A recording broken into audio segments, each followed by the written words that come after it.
Perfecto, empezamos entonces. Egunon de Noé. Antes de comenzar, me gustaría agradecer al viceconsejero de Economía, Finanzas y Presupuestos, Alberto Alberdi, y al director de Economía, Jordi Campàs, el trabajo que han desarrollado estas semanas para poder contar con un escenario lo más fiable posible dadas las circunstancias. Como ustedes supondrán, los datos que hoy vamos a presentar no son buenos, todo lo contrario.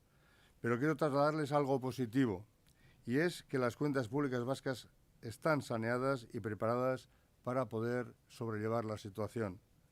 A lo largo de toda la legislatura hemos trabajado intensamente para reducir nuestra deuda y llevamos desde el año 17 con superávit.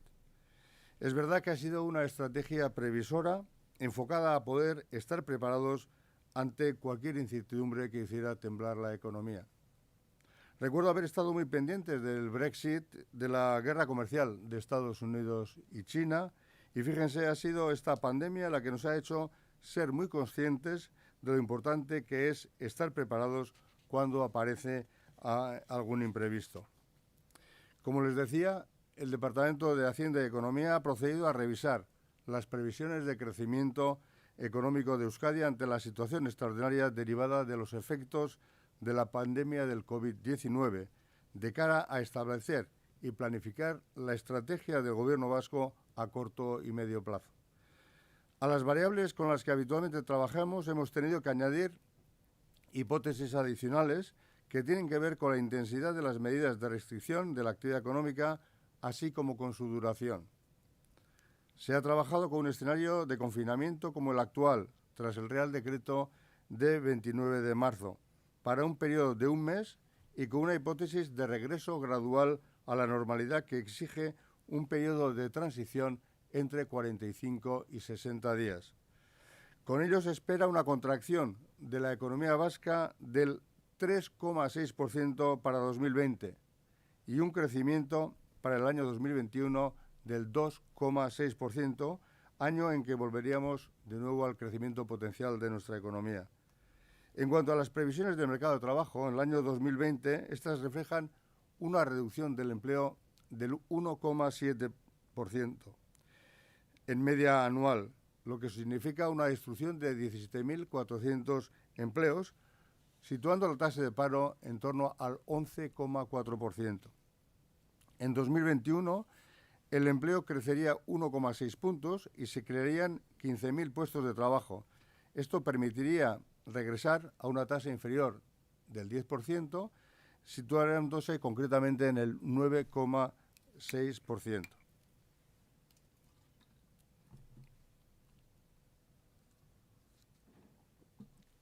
Gaur, aurkeztu behar ditugun datuak ez dira onak. Kontrakoa, baina gauza positibo bat helarazi gura dizuet. Euskal kontu publikoak saneatuta eta egoera honi aurre egiteko prestatuta daude. Legealdi osoan zehar, buru belarri aritu gara lanean gure zorra murrizteko eta 2017 urtetik superabit egoeran gaude. Egia da, aurreikuspen estrategia izan dela, ekonomia kaltetu dezakeen edozein zalantzaren aurrean prestatuta egon ahal izateko. Eta une hori ezustean heldu da. COVID-19 ondorioen aurrean, berriro aztertu ditugu Euskadiren hazkunde ekonomikoaren aurreikuspenak. Eusko Jaurlaritzak epe laburrean eta ertainan aurrera eraman behar duen estrategia ezartzeko eta planifikatzeko. Martxoaren 29ko errege dekretuaren ondoren ezarri den gaur egungoa bezalako hilabeteko konfinamendu agertokiarekin egin dugu lan. Hipotesi horretan, normaltasunera pizkanaka itzultzea 45 eta 60 egun arteko transizio epealdia eskatuko luke. Horrekin, 2020an Euskal Ekonomiak 3,6ko kontrakzioa izango duela aurre ikusten da, eta 21ean 2,6ko hazkundea. Une horretan, gure hazkundea potentzialera itzuliko ginateke. 2020ko lan merkatuari buruzko aurreikuspenek enplegua urtean 1,7 punto jaitsiko dela erakusten dute, 17.000 lanpostu galduz. Langabezi tasa 11,4 geratuko litzateke. 2021 batean, enpleguak 1,6 punto egingo luke gora, eta 15.000 lanpostu sortuko lirateke. Horri esker, 10%tik beherako tasara itzuli ahal izango ginateke, 9,6ra han zuzen ere. Ante esta situación, Euskadi precisa hoy con urgencia una estrategia económica que haga posible y viable, en primer lugar, la financiación del gasto en salud que se precisa y, en segundo lugar, que responda a la situación de emergencia que viven las empresas y las personas. El Gobierno vasco tiene claro el objetivo de anticiparse a los escenarios que pueden darse en función de la evolución del COVID-19 y por eso hemos diseñado una estrategia económica de respuesta. Tras analizar los efectos económicos de este escenario en las cuentas públicas, se contemplan 3 dimensiones de impacto. Primero, liquidez del sector público debido fundamentalmente a las medidas adoptadas en el ámbito tributario para favorecer la propia liquidez de las empresas. Segundo, los ingresos, teniendo en cuenta la evolución de la economía y su elasticidad de respuesta. Y tercero, las decisiones sobre el gasto público.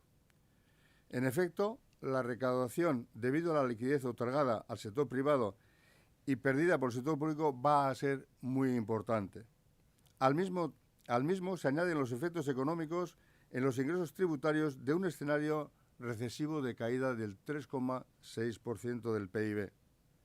La estimación del impacto de esta situación tan compleja es difícil y requiere de la máxima colaboración interinstitucional.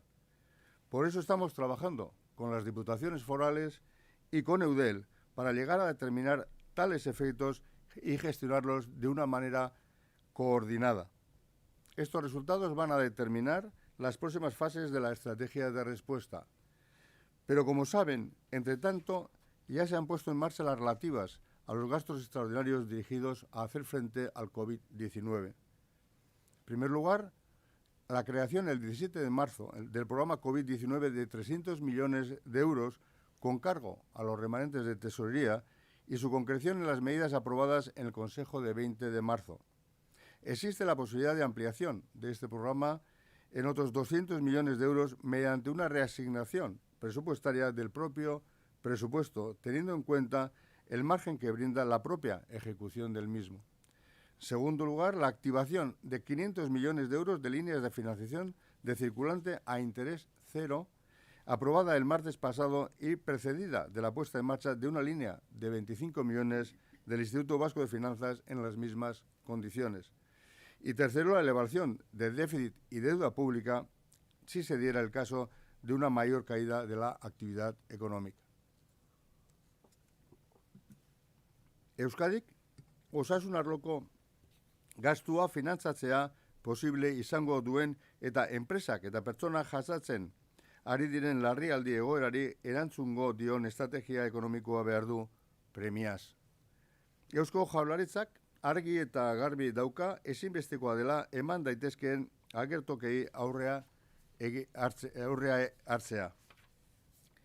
Inpaktuko 3 dimensio aurreikusten ditugu. Bata, sektore publikoen likidezia. Bigarrena, diru sarrerak eta hirugarrena, gastu publikoari buruzko erabakiak. Hori guztia dela eta, une honetan erantzuteko premiazko neurriaren 3 maila hartzen ari gara kontuan. Lehena, martxoaren 17an, 300 milioi euroko COVID-19 programa egokitzea diru zaintzako soberakien kargura. Programa hori beste 200 milioi eurotan handitu leiteke. Zirkulagarriaren 0 intereseko 525 milioi euroko finantzaketa lerroak aktibatu ditugu. Eta hirugarrena, defizitaren eta zor publiko mailen handitze garrantzitsua agertoki ezezkorrearen aurrean. Estas primeras fases de la respuesta, contamos con una base muy sólida que es consecuencia del margen que brinda el proceso de consolidación fiscal llevado a cabo con éxito, diría yo, en los últimos 3 años.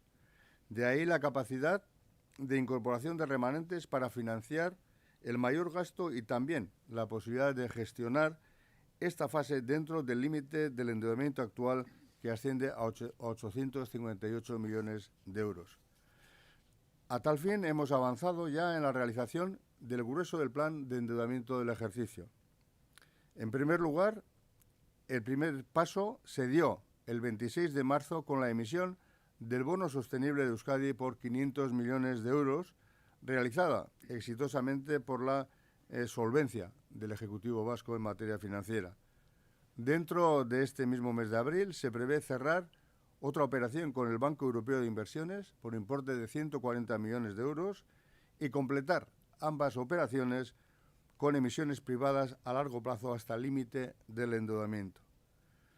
Dentro de poco contaremos con los primeros resultados del grupo de trabajo interinstitucional al que me he referido sobre el impacto de los ingresos y estaremos en condiciones de diseñar la segunda fase de la estrategia de respuesta. Veremos también la evolución de la pandemia y si podemos seguir manteniendo la confianza en nuestro escenario base. La incertidumbre que siempre caracteriza la evolución de la economía y la sociedad es ahora más radical que nunca. Vivimos tiempos muy duros para muchas personas y muchas empresas. Pero la sociedad puede confiar en que el Gobierno tiene la capacidad de planificar y ejecutar con solvencia una estrategia económica de respuesta que garantice la posibilidad de superar esta emergencia. Y ahora paso la palabra a Alberto Alberdi, al viceconsejero, y al director también Jordi Campàs, quienes podrán explicar con más detalle las cifras del cuadro macroeconómico. Eskerrik asko. Eskerrik asko, sailburu. Vivimos una situación única, sin duda, y esto entraña dificultades grandes para todos, también para los economistas. A pesar de tener una dilatada trayectoria profesional en la que hemos visto dos grandes crisis, una recesión breve pero profunda en los 90, o las lluvias extraordinarias del año 1983, que supusieron una gran destrucción de capital público y privado, el fenómeno al que nos enfrentamos es completamente nuevo, ¿no? Solo tiene precedente 100 años antes. Para formular una respuesta nos hemos esforzado en entender el significado económico de una pandemia y también en atender a las previsiones y análisis de los distintos observadores económicos. Hemos tratado de hacer un ejercicio de concisión para explicar cuáles son las consecuencias económicas de la misma. Una pandemia entraña, en el lenguaje de la economía se dice un trade-off. Un trade-off no es otra cosa que un balance o un compromiso. Un compromiso entre bienes deseables, pero que a veces, como en este caso, se revelan en alguna medida incompatibles. La protección de la salud y la normalidad de una economía en crecimiento. Una vez que hemos reconocido la existencia de la pandemia y nos hemos enfrentado a una fase de crecimiento exponencial, es un ciclo explosivo que es preciso aplanar para que no desborde al sistema de salud. La recesión económica es la consecuencia inevitable de ese comportamiento. Pero, como digo, un compromiso tiene dos características. Yo diría, que no admite soluciones extremas, como un aplanamiento total que llevaría al colapso económico,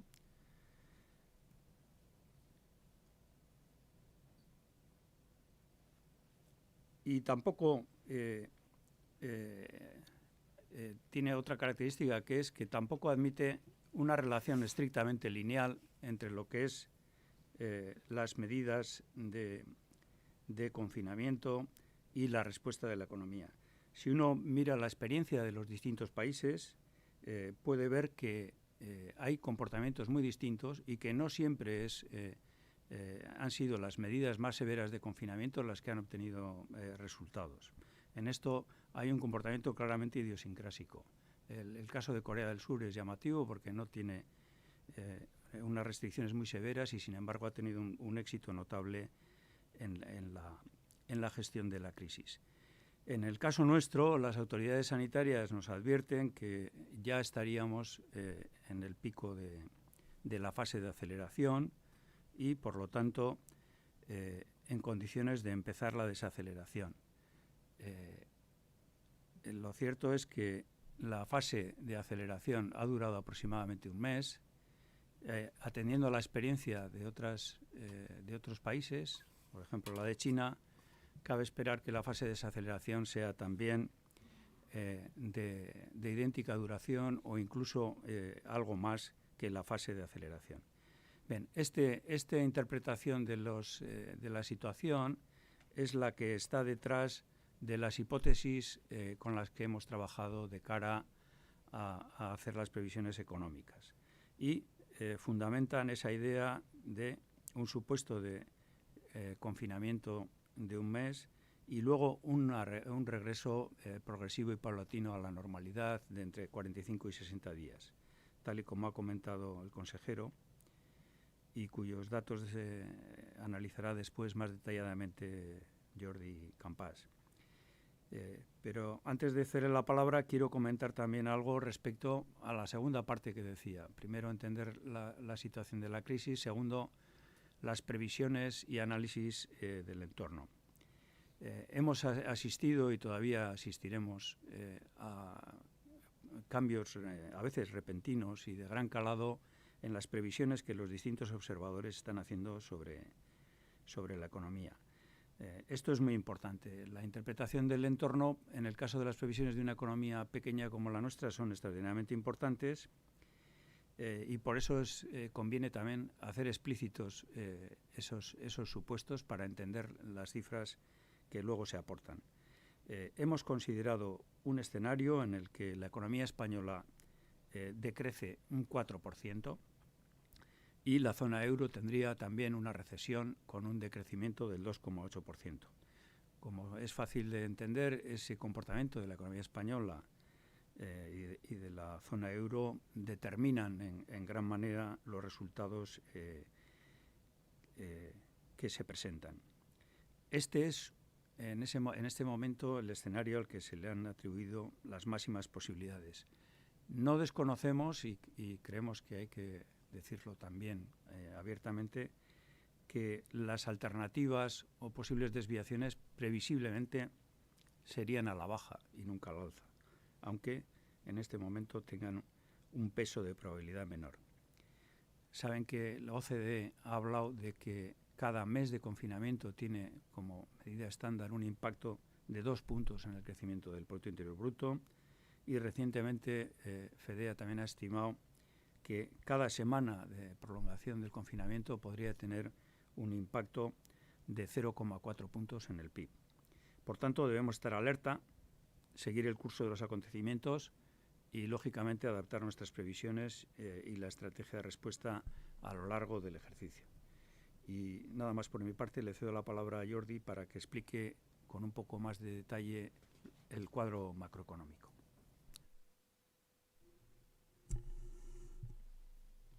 Ricasco, Alberto.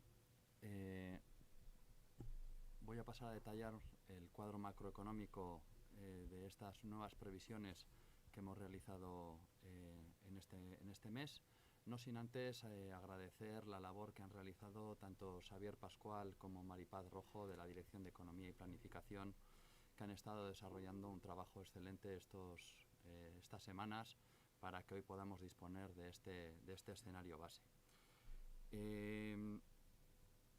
Añadiría que el ejercicio que hemos realizado, además de ser un ejercicio, digamos, poco ortodoxo en la forma que habitualmente operamos en la elaboración de las previsiones económicas por las circunstancias excepcionales en las que nos encontramos, añadir a las dos hipótesis que efectivamente tienen una incidencia y un impacto importante en estas nuevas previsiones, como ha señalado Pedro, y que son tanto la intensidad del confinamiento, de las medidas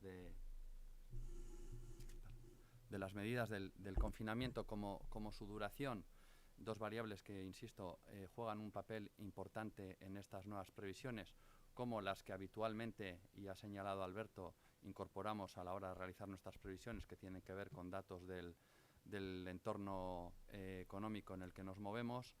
Adicionalmente, también hemos tenido que tener en cuenta una tercera dimensión para elaborar estas previsiones. Y esa tercera dimensión tiene que ver con la reversibilidad o irreversibilidad tanto del consumo como de la producción que se está produciendo en estos momentos. Esto quiere decir que en la situación actual hay parte del consumo que es irreversible, es decir, que se va a perder para siempre, mientras que hay otra parte del consumo que se va a posponer y va a generar una demanda embalsada que posteriormente, de forma gradual, se irá ejecutando y se irá materializando y que dará forma, de alguna manera, a esa recuperación o esa recuperación de la economía. Y otro tanto ocurre desde el lado de la producción, esto es, habrá producción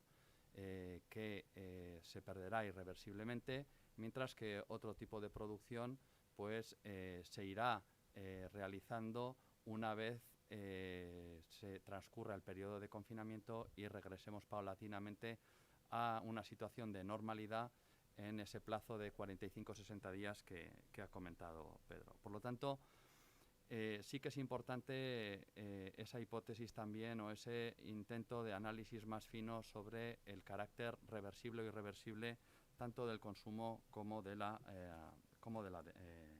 producción. A la hora de analizar el escenario, en la situación en la que nos encontramos, en una situación de pandemia como la actual, nos enfrentamos a dos shocks importantes, a dos tipos de shocks con efectos en la economía importantes. Por un lado, tendríamos lo que llamamos un shock de demanda, que es aquel que se produce y que afecta, digamos, a las compras en el conjunto de la economía, y es el que se puede percibir cuando se hacen previsiones del crecimiento o de la variación del PIB desde la demanda, ¿no? Ahí, digamos que la variable o el agregado más importante desde esa perspectiva es el consumo de los hogares, y ese consumo de los hogares se va a ver evidentemente afectado por este periodo de confinamiento, y ese efecto va a ser mucho más perjudicial, digamos, en aquello que se denomina consumo social, todo lo que tiene que ver con el consumo en el ámbito del ocio, del entretenimiento, la hostelería, la cultura, el deporte, etcétera, que no se recuperará una vez retornemos a la normalidad, puesto que ese consumo es el que se tendría que haber producido en el momento presente y no va a generar un consumo posterior. Por otro lado, sí que existe una serie de consumos que van a generar esa demanda embalsada que posteriormente determinará un poco la forma que adquiera la recuperación, y que tiene que ver pues con la compra de vehículos, con la compra de electrodomésticos, de muebles, ropa, etcétera, que de alguna manera sí puede ser recuperable, no en su totalidad tampoco, pero bueno, eso marcará, digamos, como digo, la tendencia a esa forma de V, de U, que pudiera tener la recuperación, o de L en el caso de un posible estancamiento de la economía. Este es el agregado más importante desde el punto de vista de la demanda, el consumo de los hogares, y en definitiva es el que va a marcar un poco la tendencia de la evolución del PIB. Pero también hay un consumo importante y que de alguna manera va a adquirir una cierta relevancia en el momento presente, es el consumo de las administraciones públicas, lo que viene a ser el gasto público, ¿no? El gasto público se va a ver incrementado de forma directa como consecuencia de la pandemia, obviamente en el ámbito de la salud. Ahí se va a experimentar y se está experimentando un crecimiento de ese gasto que es mayor que el posible decrecimiento de otro tipo de gastos, como pueda ser en educación o en otros ámbitos, como consecuencia de la situación actual, ¿no? Pero el saldo, claramente, a los efectos directos de gasto de la administración pública, va a ser positivo por el peso que va a tener el incremento del gasto sanitario. Adicionalmente, evidentemente también ese gasto público se va a ver incrementado por las políticas contracíclicas que se van a poner en marcha y que de alguna manera bueno, pues van a acelerar nuevamente el gasto público, como son, por un lado, todo lo que tiene que ver con los estabilizadores automáticos, gasto de desempleo, RGI, y luego también aquellas medidas que se impulsan desde las administraciones públicas para mitigar los efectos de la crisis sanitaria sobre la economía, ¿no? Entonces, el saldo de estas tres consideraciones, evidentemente, van a formar la composición final del gasto de las administraciones públicas, que en este caso sí experimentará un importante crecimiento. Los dos últimos agregados que faltan por señalar desde la perspectiva de la demanda es la inversión. La inversión, en este caso, ya sea la inversión en compra de vivienda o la inversión que realizan las empresas para mejorar o crecer en sus procesos productivos, evidentemente va a sufrir un parón, pero un parón que de alguna manera podrá recuperarse en el tiempo, aunque esto también vendrá muy condicionado por la duración del periodo de confinamiento y el ánimo de las empresas para retomar inversiones que han tenido que aparcar de forma momentánea y que probablemente tenga que posponerse a periodos ulteriores, no necesariamente nada más acabar este periodo de confinamiento, sino que puede prolongarse esas decisiones más allá de los próximos meses, incluso a lo largo del año 21. ¿No? Y luego, evidentemente, también un aspecto importante desde el ámbito del shock de demanda es, en una economía como la nuestra, tan abierta al mercado exterior, es el efecto que va a tener la pandemia sobre el comercio internacional, ¿no? Evidentemente, nuestras previsiones son que, siendo una economía muy abierta y con una clara vocación de exportación, pues la pandemia afectará especialmente a las exportaciones, generando un saldo de la demanda exterior más negativo de lo que pudiera ser en unas circunstancias normales, ¿no? Bien, teniendo en cuenta todos estos aspectos, las cifras de estos distintos agregados de la demanda dejarían para la previsión del año 2020 una caída en el consumo de los hogares de 4,4 puntos porcentuales, una caída de la inversión de 4 puntos porcentuales. El consumo de las administraciones públicas, como he dicho, en este caso sería un incremento positivo de 4,6 puntos, lo que da una idea de una caída de la demanda interna de 3 puntos, que a las 0,6 de caída de la demanda externa arrojarían ese dato que ha señalado Pedro, de una caída, de una contracción del PIB para el año 2020 de 3,6 puntos porcentuales.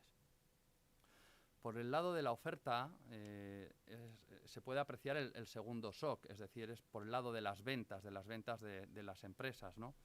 Y aquí el efecto también es dispar según los distintos sectores productivos de la economía. Y nuevamente la intensidad del confinamiento y su duración van a condicionar esa caída de las ventas.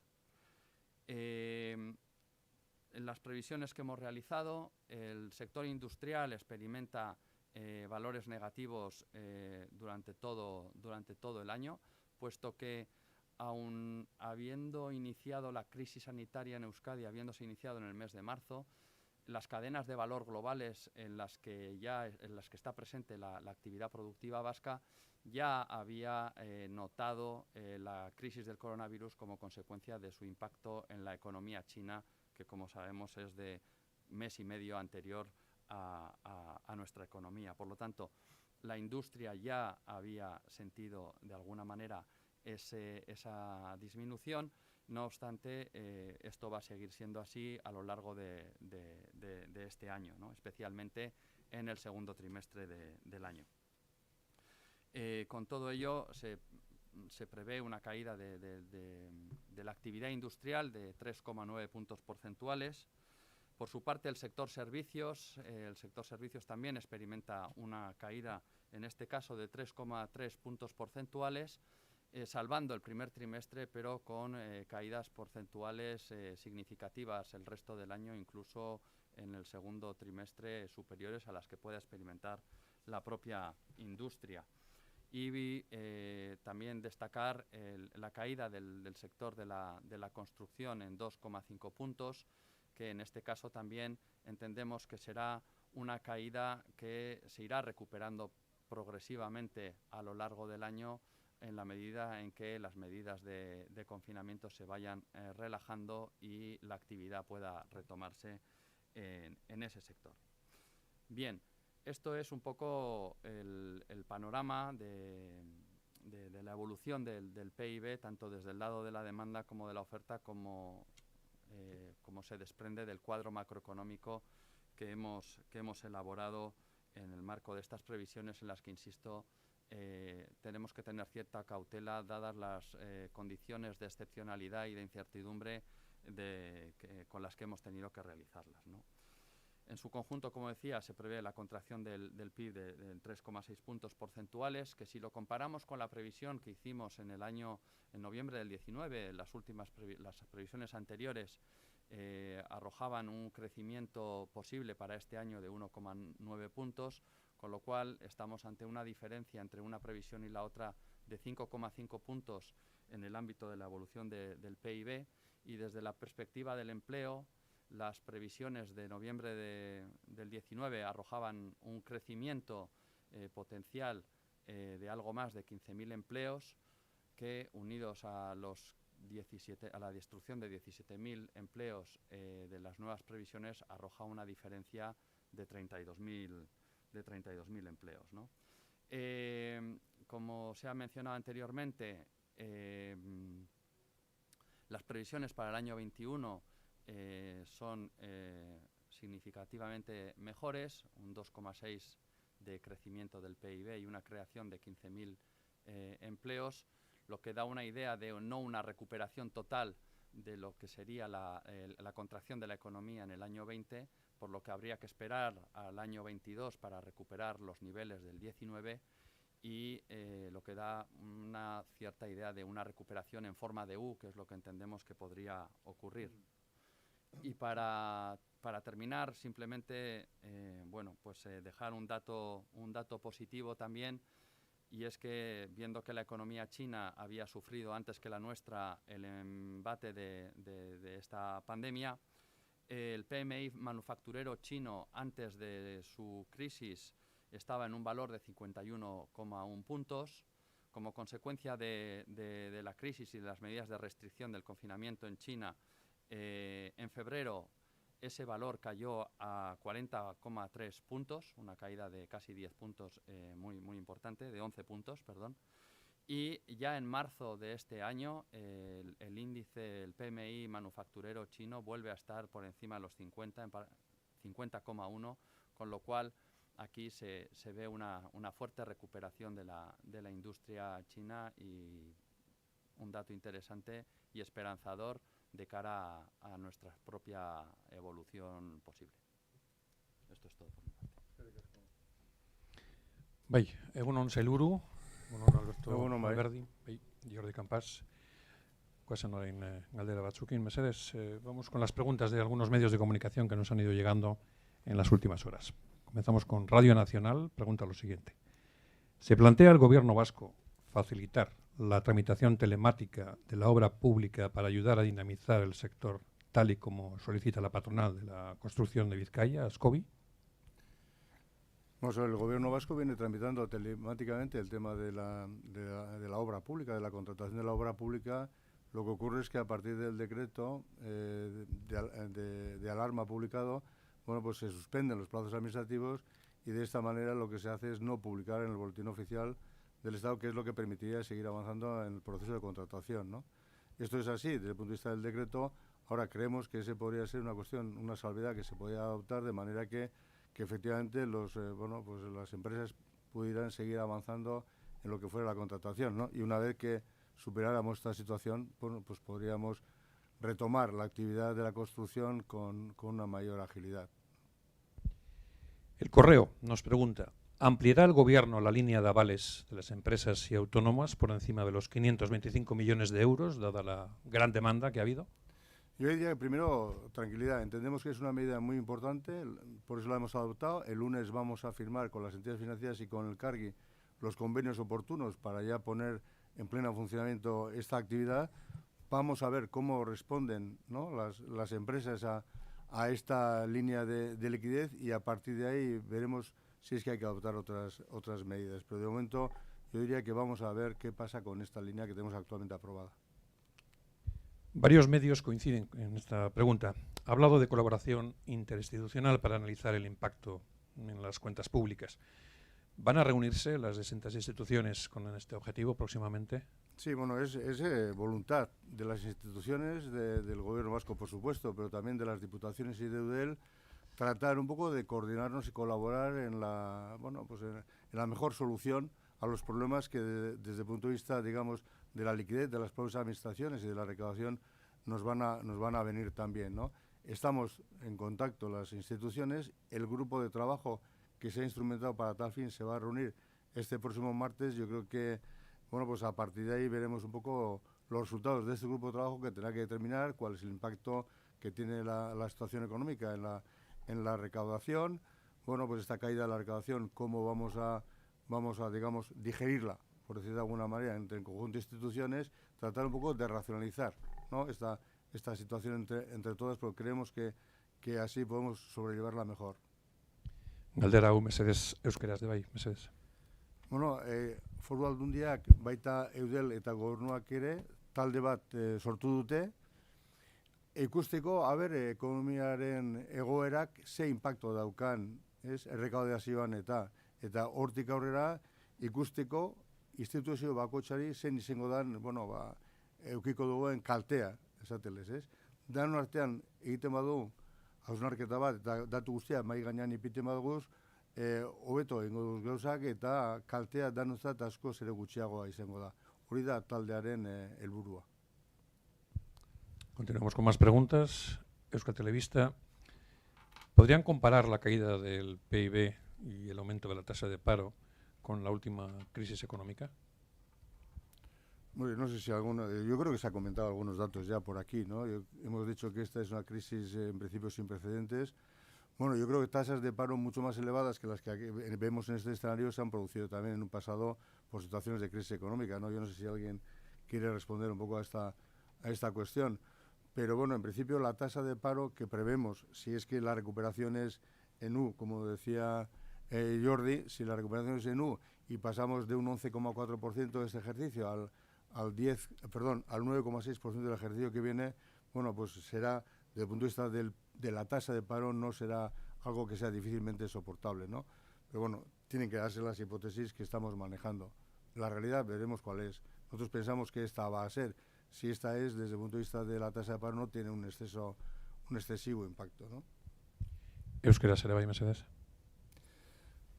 Euskera ere, bueno, ez dakigu zein izango dan, errealitatean impactua, baina langabezi tasa guk uste dugu izango dela 11,4koa, Beste krisi batzutan, lehengo krisi batzutan, langabezi tasa hori baino askoz ere handiagoa izan da, Eta errekuperazioa izaten bada, guk uste dugu moduan, langabezi tasa datorren urtean izango da 9,6koa, Orduan, langabeziak garrantzitsua da, baina, bueno, nik uste dugu ez hainbestekoa, eta ja, datorren urtean normaltasunera dago urten gauzen mailan egongo garala.